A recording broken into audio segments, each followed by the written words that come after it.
The overall goal of this procedure is to visualize the DNA structural intermediates that occur when replication encounters DNA lesions using two-dimensional gel analysis. This is accomplished by first isolating the DNA from actively dividing cells in which replication-blocking lesions have been induced.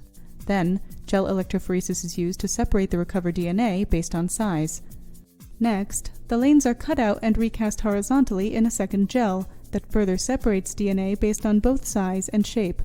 Finally, Southern analysis is used to visualize the DNA structures that are associated with the replicating DNA fragments at times before and at various times after the introduction of UV-induced damage.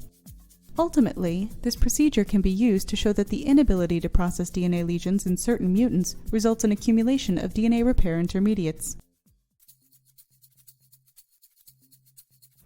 Hi, my name is Arthur Jeiranian. I'm from the Courcelle lab at Portland State University. Hi, my name is Brandy Schalow. I'm also from the Courcelle lab. Today we're going to show you a procedure for two-dimensional gel electrophoresis. We use this procedure in our laboratory to study DNA replication and repair intermediates. So let's get started.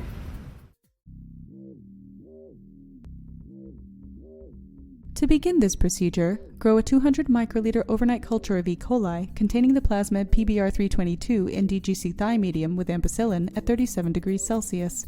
The use of DGC Thigh medium minimizes UV shielding.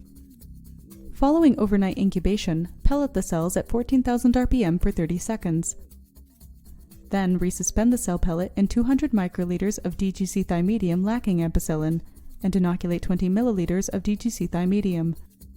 Grow cultures without ampicillin selection in a shaking incubator at 37 degrees Celsius to an OD600 of 0.5, which corresponds to